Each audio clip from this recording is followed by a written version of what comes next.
Welcome to Upwards, sponsored by the Microsoft Aspire Experience, where we share stories and insights to help you grow 1% better in your personal and professional life every episode. Here are your hosts for today's episode, Zach Zhu and Alex Kessel. All right, welcome Upwardians to our next episode of the similarly titled show, Upwards. Zach, so glad to be here with you. We don't have too many of these, but how's it going, man? Absolute pleasure to be hosting this episode with you, specifically Alex, because we had an absolutely phenomenal conversation. Our guest, Jewel Ifeguni, wow, talk about energy, but she really brought it to the table. We're going to be discussing all sorts of different topics, but mostly centered upon the topic of empathy.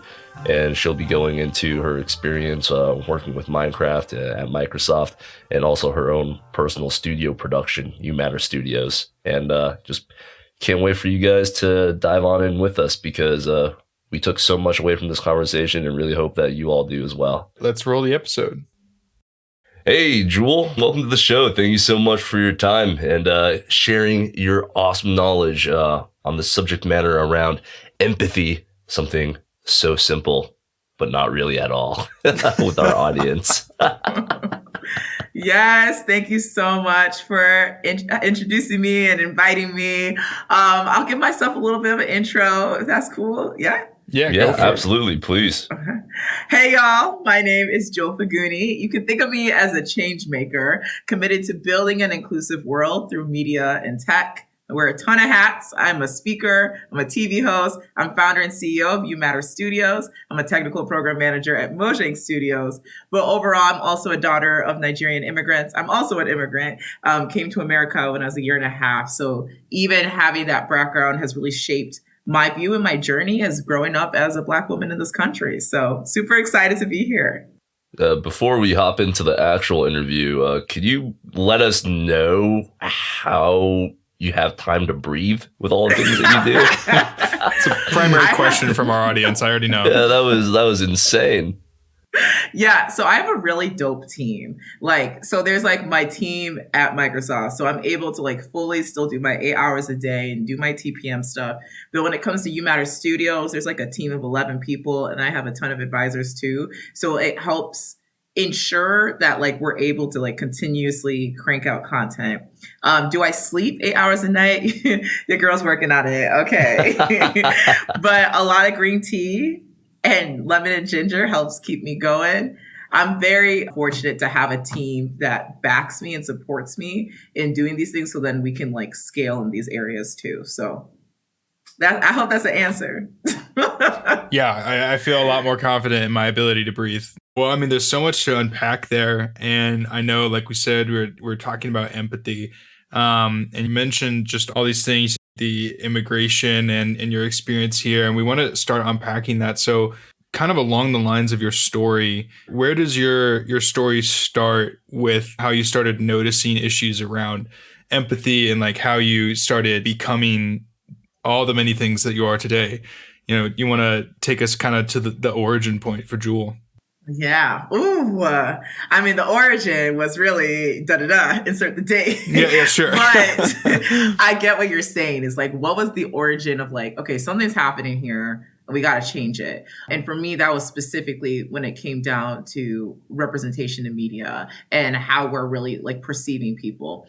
The genesis was my freshman year at University of Illinois. So coming in, my goal was to study computer science. I was super pumped about it too, because I had already taken a high school course, and I did decent. Okay, decent. But also, as I was applying for scholarships, I was looking, and there was this program called Google CSSI. I was able to get into it. That's Google's Computer Science Summer Institute. It was the first one they had in Chicago. And it was their way again of really getting people who were rising seniors that were interested in tech from underrepresented groups and really kind of showing them the industry. So I was able to be a part of that program for 3 weeks. Learned so many different languages, really got to learn the day to day. I was feeling like a G. I was this is cool. I got this. So going into freshman year, I'm I can definitely do this. And so in this class specifically, it was an introduction for freshmen, but it was the accelerated version. And we had to work on this app. So you have to like pitch what app you're going to work on. We went with mine, and it was me, a bunch of guys. Half of them were, in the same camp as me prior. So I was like, okay, this is going to be fun. I didn't really think about, oh, I'm the only woman on this team or I'm the only Black person on this team. I was just like, this is going to be cool. And then we get down to job assignments. All right. So I'm sitting there hearing everybody back to back. Mind you, it's my friend that's leading this back to back. And they're all saying, oh, you should do this part of the code, this part of the code, this part of the code. And then when they get to me, they're like, you can do the logo. The disrespect. The disrespect. I'm like, wow, so I can code next to you in Google, but you really think I'm just capable of drawing a logo? No diss to anyone that creates logos. I'm talking about there's some bomb logos out there, but yeah, that's exactly. Right. But even, and it's funny because when they're saying this, I'm like, oh, like they're mean like a graphic version of this. Like, you want me to put some CSS on this? Like, I think that's what they're saying. It hasn't hit me yet. Like, oh, this is what they think because I'm a Black woman. They assume I can't code. And so I could have used that, and that could have been something just to piss me off. And it did. But that really was the fire for me to change things. So I was like, where do people get these wild perceptions of who I am without even knowing me? And so then I started to get into media and representation. And so from there, that kicked off my journey of really trying to hack a solution into how we understand each other and really empathize with each other's experiences. And so from there, started participating in hackathons as well. So the first hackathon I competed in was Pearl Hacks. It was for women. And I worked with my friends to create this bracelet. It was called the Superwoman. And basically it was to really help protect us. So if you are in danger, you can clench your fist 3 times and then it would like attract help that way. So that was one way to kind of see people. And then moving on to that, I was, fun fact, the first person to get my internship out of all those guys, and it was at Microsoft. Insane logo you designed there. Exactly. It was because of my dope logo. But from there, I was an Explorer intern, and it was really dope. And to end off that internship, I was in another hackathon called Whack Whack 1 Week. Many folks may know about it, but that's what they do for all the interns. And honestly, I think it's just for all of Microsoft. So in that experience, that's when I was really able to flex, okay, what does it look like to create the representation I didn't see? I want to create a video game. So I worked with friends to create a game called #Queen, where my little sister was the main character. And I was like, amazing. Wow, this is something. Oh, thank you. Yeah, it was like, this is something. And so that kind of helped. That was like the genesis. Because of that experience, I kind of continued on that journey. Fast forward to today.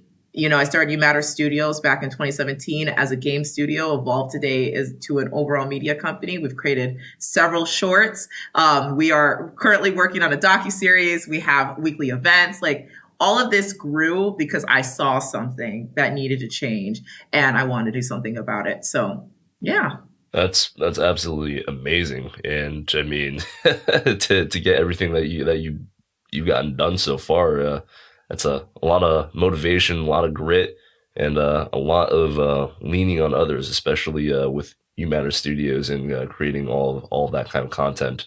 Circling back to the main topic of discussion, here's a little bit of a two-parter. 1, what does empathy mean to you? And 2, how does it directly feed into all the incredible work that you're currently doing? Good question. Good question. So for me, I think in general, empathy means like actually taking the time to be in someone else's shoes. But I think a key part of that is seeking to understand. Because when it comes to empathy, I think a lot of people see empathy as like, oh, I'm empathetic for this experience. Let me feel bad for this person, instead of let me understand their experience. Let me understand the systems that contribute to the experience. Let me have accountability. What role do I play? Like, it's an extension of empathy. So that's kind of how I view empathy, is like seeking to understand like holistically. The extension part is kind of what ties into my work, right? Is how can we understand the systems that contribute to experiences, especially underrepresented experiences? That is that driving force with YouMatter Studios. Again, our goal is to build an inclusive world where everyone understands, advocates, and truly believes that you matter. But in order for that to happen, you have to be able to understand everybody's experience so then they can feel like they matter. So that's just the through line with our studio and like the way we approach our content, the way we approach our weekly events. So we have these conversations about how the system that we call within this world, this country, how does it impact us as Gen Z, and what can we do to improve those systems? And so we break down things when it comes to healthcare, when it comes to education. Last night we talked about mental health, and so we do that. So then again, we're equipping people to be empathetic and to understand experiences. But then that next step is like, how do you contribute? How are you a change maker and really helping improve these systems around you as well? And so we also have shows on Fridays where we highlight people who are doing the work so you can understand and learn from them as well. So there's a lot of ways that we try to contribute to that extension of empathy. When I think about, all the effort that you guys are putting forward into communicating, discovering, and kind of consolidating and communicating out this knowledge of empathy and bringing awareness to folks that might not see it or might not understand it yet. It's so much effort that I feel like a lot of people would not know where to start or would not know how on earth to like get this done.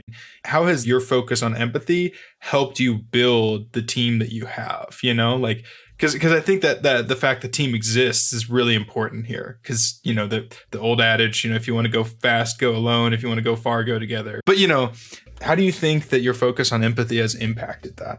Our team doesn't exist without it. To be honest, like that was what attracts people to come and work with YouMatter Studios, is because of our goal. And then when we're actually inside the team, we've gotten comments on how our studio, our business structure within and how we engage people, it's different than other studios. Whether you're a production assistant or a writer or working on marketing, you're all in the room when it comes to creating, because we want to hear your experiences. And so that's something that not only brings people to us, but keeps them here. They're like, okay, I want to contribute to this because my voice matters. I can contribute to this. And then also being mindful, because sometimes it's just the little things you do within your organization. We do this thing called pass the mic just to make sure everyone has a chance to be heard. And then it's kind of hard from a digital space without integrating things like that. But that's like what helps us. I do want to kind of explain like what our team looks like, because when I say media studio, you might be like, what are you talking about? So we have a couple of departments. So we have our production assistant team. They essentially they are the backbones of our team. They help with everything administrative, planning, meetings, all that stuff. We have our writer's room. A media company cannot exist without your writer's room. So whether it's working on our docuseries or other components, and then we have our marketing and biz dev group. So while there's 3 different groups, like we still, because of the way we engage and that because we're connected with that mission of empathy, that's how we're able to be the dope team that we are today. Yeah.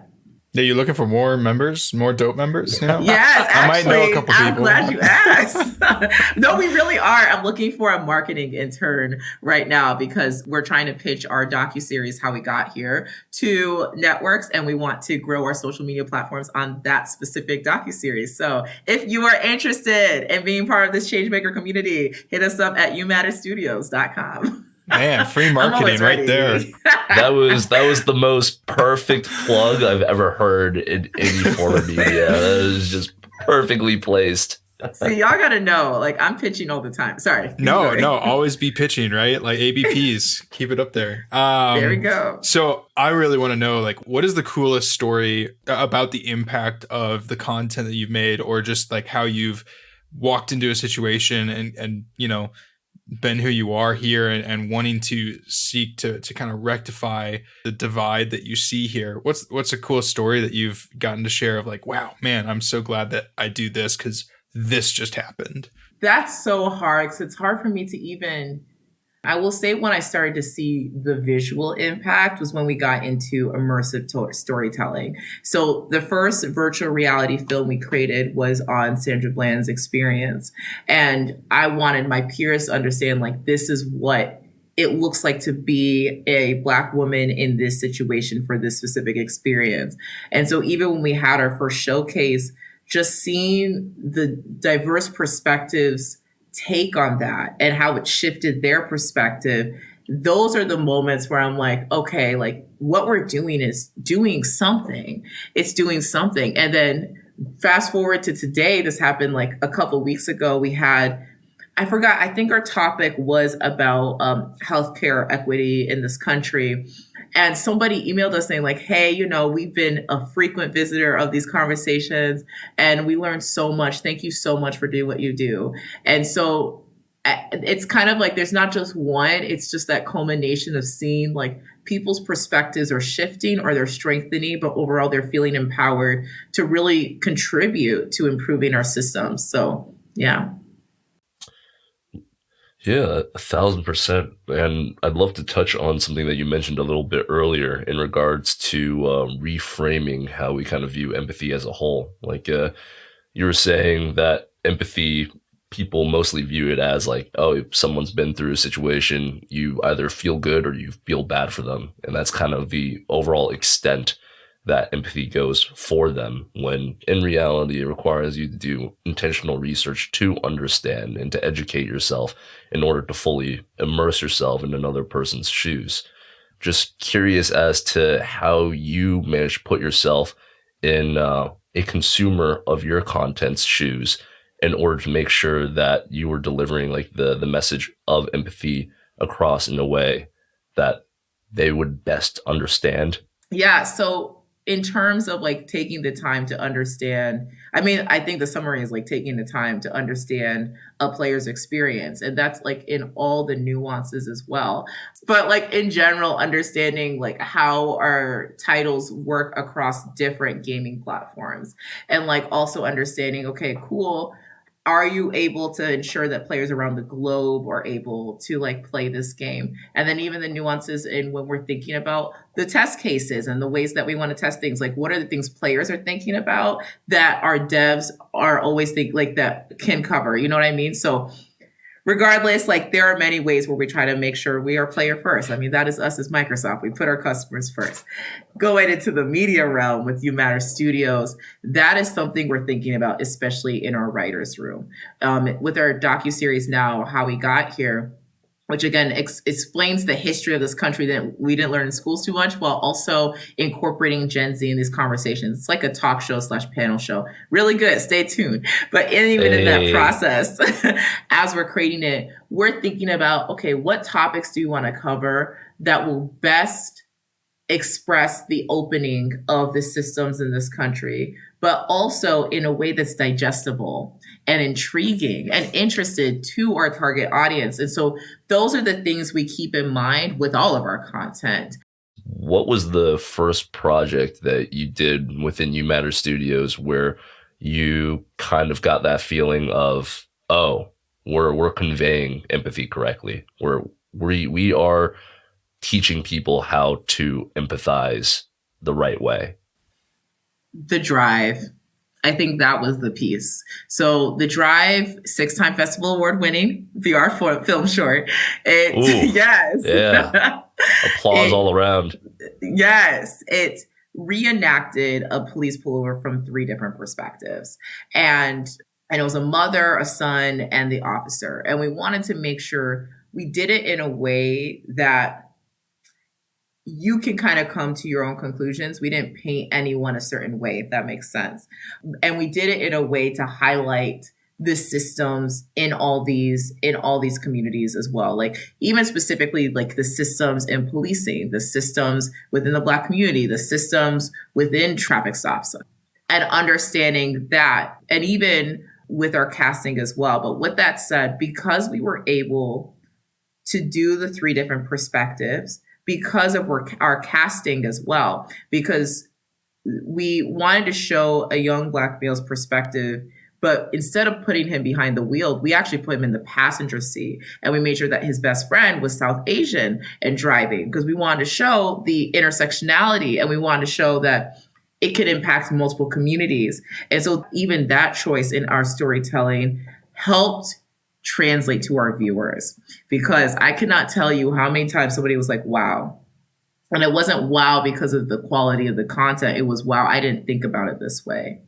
Or, wow, now this has added something to the conversation. Even after we had released it and we did our premiere, we started to send it out to organizations on college campuses. And all we asked them was like, hey, can you all just take 15 minutes of your meeting, watch this video and have a conversation about it? And even seeing the interdialogue, especially with multiple different types of communities, we're like, wow, like sometimes you literally have to put someone in someone else's shoes. And it may not give you the whole experience, but at least gives you a perspective. And it's that driving force to when we think about empathy and having that be seeking to understand, we're equipping you to actually do that. So now how are you going to do that in your community? So I definitely think the drive was that piece for us that really showed like the impact of empathy, especially through a media format. Like hearing about Drive, that is so cool. I'm going to be sure to check that out. I think it's pretty clear that you are and your team are thought leaders in this space, and that will continue to scale out as, content is produced, and as, you guys do a good job of showing this and putting people in other shoes. My question, because I feel like this is an integral part to how empathy is translated today and communicated today, is how we digest the media, right? And what media it is, and it was a lot of social media posts, and now it is a lot of TikTok, which is, I guess, basically still kind of social media because they act kind of like a network, and it's, everyone's doing short form and all this other stuff like that. So I'm just wondering, from your perspective, what are the challenges that you see in the choices of media that you have and the opportunities we have really at large to communicate and teach this empathy? And what do you think we'll have down the line that you're looking forward to take to your advantage to kind of, teach more? I guess specifically our strategies around storytelling to really get like that empathy. The trickiest part is making sure that it's an experience that can speak to people, but also does that experience justice. So when we were even trying to go down our route with how we got here, I knew I wanted it to be a project that was still forefronting Black voices and showing that the country's foundation, but also inviting others to be a part of the conversation. And so even in our choices with how we created the trailer, because, short form and everything, you still see me and you may not be able to relate to me right off the bat. But when you hear the story and you hear the content, you're like, okay, maybe that's something I can relate to, or maybe I've seen that experience. And even like with our past content, we really tried to make sure, like, again, it was something that it sucks you in, whether it's the visual aspect, whether it's the music we choose, or it's the phrasing we use. But even moving forward, it is trickier because of the ways people consume content now, right? Like, I think right now, this is the time of TikTok and Reels. And to be honest, I think it's going to continue to be that for some time, especially, right? Especially with this. I mean, look how long Facebook has lasted and that form of like the thread and the scroll, and now we're on the reel. Yeah, exactly. And that's that part, So like, even when we continue now, I guess it's before we even go into the continue, I'll even focus specifically on the TikTok reel space, because we've been playing with this space for like over a year right now. Like, you know what? One thing helps us, and then this will help get into the future. Funny but true. That is kind of like our underlying thing when we have our videos. It's like one thing that is universal is comedy. And so having that as a through line helps us with getting people's attention within like that first 30 seconds. Moving forward, I honestly just see more content like that. I see more short form, getting people's attention. But I do think that the opportunities that people miss out on is the innovativeness as well. There is something to be said by literally being in someone else's shoes. And it doesn't take a lot to actually do that. It really just means you are filming as if you are in a person's perspective. And I also think that an opportunity is missed when people don't just focus on their authentic stories. Like, you'd be surprised at how interesting you are as a person, and more people are relating to the realness of who we are versus what people just put out there. So, those are some things I'd see. Quick follow-up, because I'm curious. You said filming from another person's perspective. What opportunities do you see in the way that you're filming from another person's perspective to distribute video content in the like somewhat niche but burgeoning AR, VR space, because I feel like, people get dizzy when they put on AR, VR because they're like, oh, shoot, I'm high up and they're not. Right. So how much more if you can imagine yourself in this scenario, right? Like what has that thought crossed your brain and what do you guys run into there? Because that's fascinating. Yeah. It's part of the roadmap. So in terms of just the space of VR, AR, where it's going and where it is now, that was a difficulty was with the headset experience. Like, fortunately, with the Drive and even with like the previous film I did with Sandra Bland, like you could move around, but you're very much focused here, so it's fine. But when I think about it, I think the beauty mark of VR AR is going to be with that short form content. Like, I see that it's probably going to be a lot easier for folks to have their phones and just scroll around a 360 film versus like put on a whole headset to be in a different direction. This doesn't mean like I don't want to continue down that direction, but that's something we're actually exploring now. But I do think that there is a VR element that's going to live on TikToks and Reels. And I've already kind of seen it. And they're typically like the ones the that spatial you can video. Exactly. Yeah. And the spatial audio too. Like there's a lot. You even see what they're doing with concerts as well. So I see that as an opportunity. I definitely see comparison to VR and AR. AR probably has an easier rise than VR. It's that headset. Yeah. I mean, it's a price break for people, if nothing else, a high barrier of entry. But yeah, a lot of it in terms of like how it actually would look like with their narratives, because that's even something we're considering for one of the intros of one of our episodes. And this one would be specifically on gentrification, is literally just filming from a first person's perspective. Essentially, like sometimes it is literally having it right in front of like the main actor's perspective. We also used like a 360 camera or a 360 GoPro. I know a 360 GoPro is a little bit more affordable, but even in the way that you kind of film that and pretend like the GoPro is the person. So what kind of story, what do you want your viewers to see firsthand? But like, yeah, there's obviously some additional techniques and stuff to make it look more like you're actually immersed versus just like a 2D version. But yeah. Thank you for appeasing my inner nerd and going into detail on that. Getting back towards the subject matter of empathy and positioning it for our early in career audience.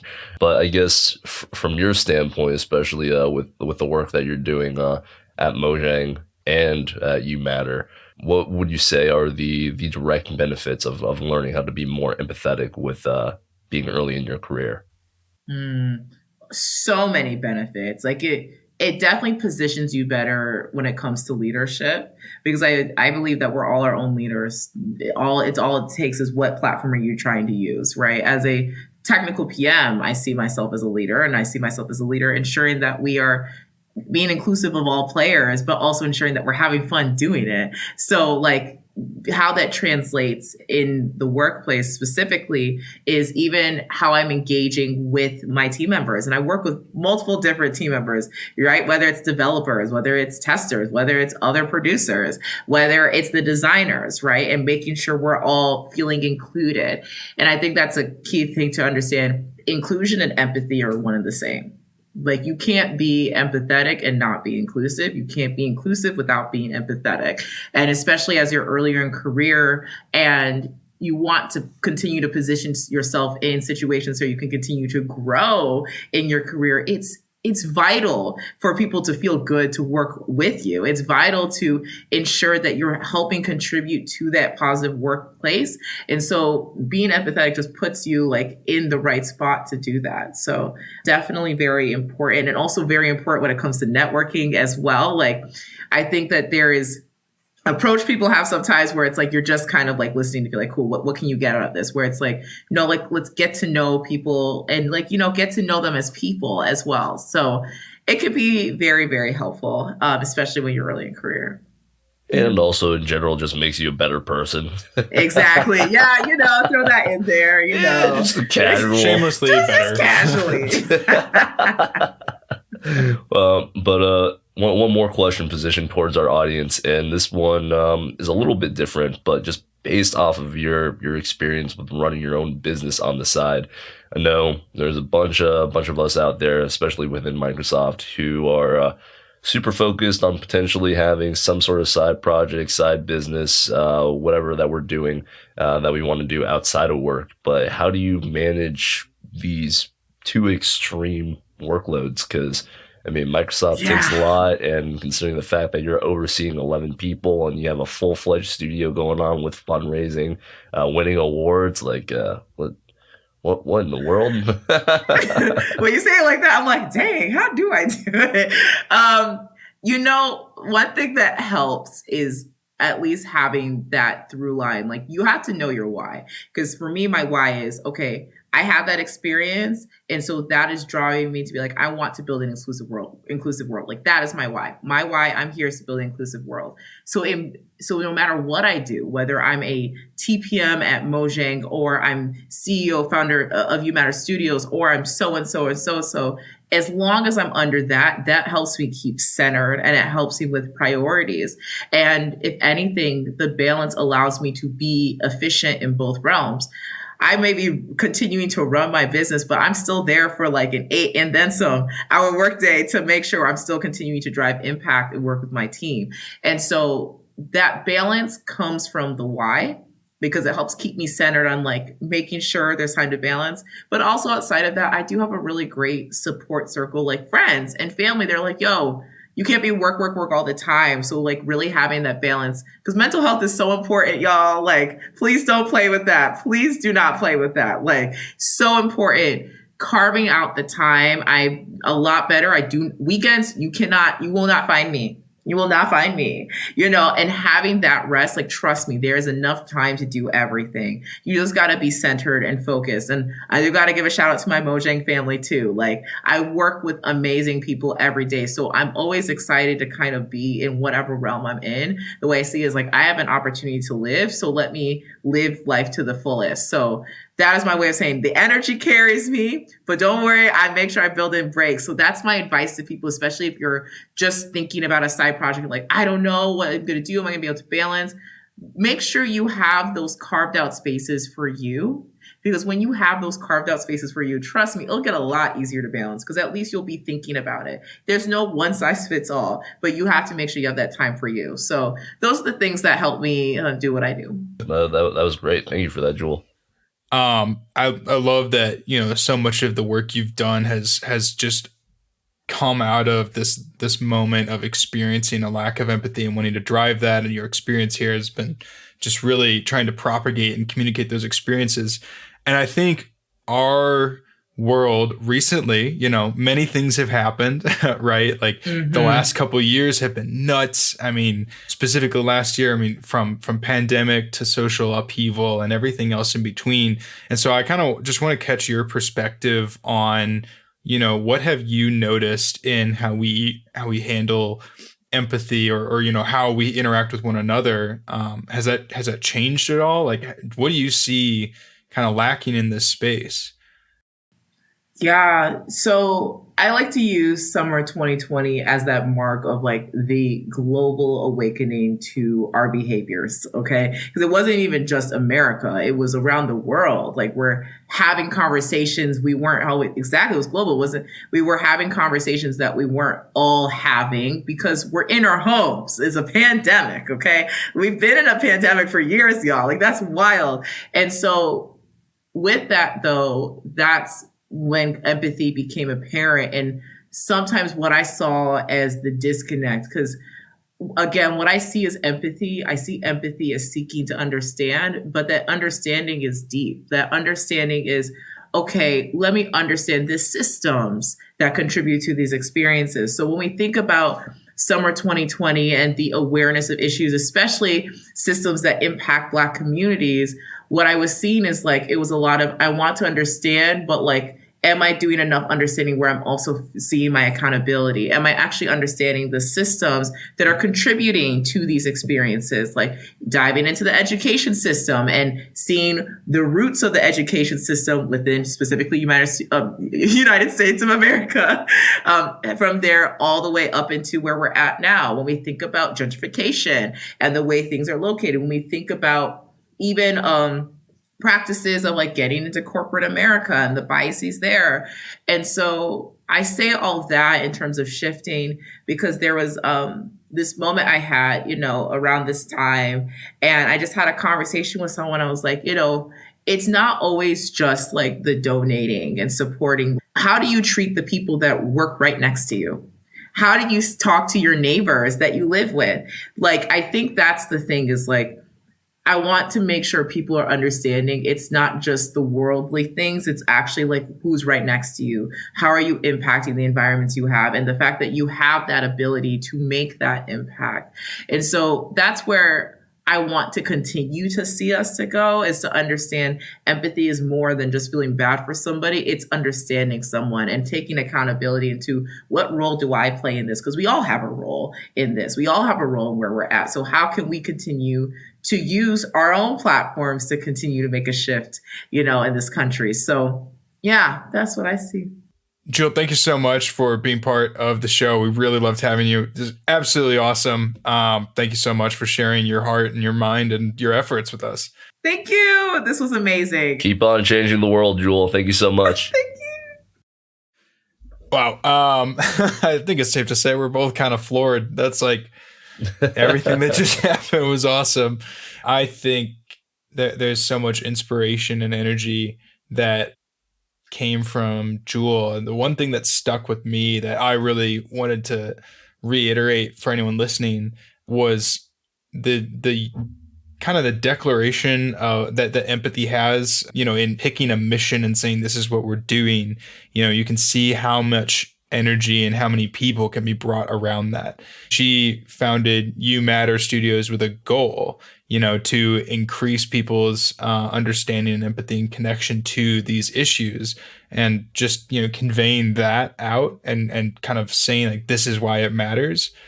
Everybody was brought in who's helping her now. I think that is incredible and really important to realize. I think finding that why, and in this case, it was, trying to build this increased level of empathy. But like in and of itself, those people that are attracted to it were affected by her empathy in doing so. So I think that was really, really an awesome takeaway for me. What about you, Zach? Absolutely, Alex. I agree with you 1,000%. And I think the biggest thing surrounding our conversation was just how important it is to try and put yourself in another person's shoes. And the work that Jewel is doing is absolutely breathtaking. And the fact that she's helping to push the world to make it a better place for all and making it a more inclusive space is something that it should be extremely admired. So lots of really great lessons. And I think she brought a super awesome take with how to truly empathize with another person. Well, thanks for listening, everybody. And we will catch you on the next show of Upwards. Ciao. Thanks for listening to Upwards. Be sure to subscribe on your preferred podcast platform and leave us a review. Learn more about the Microsoft Aspire experience at aka.ms/Microsoft Aspire experience. We'll catch you next time on Upwards.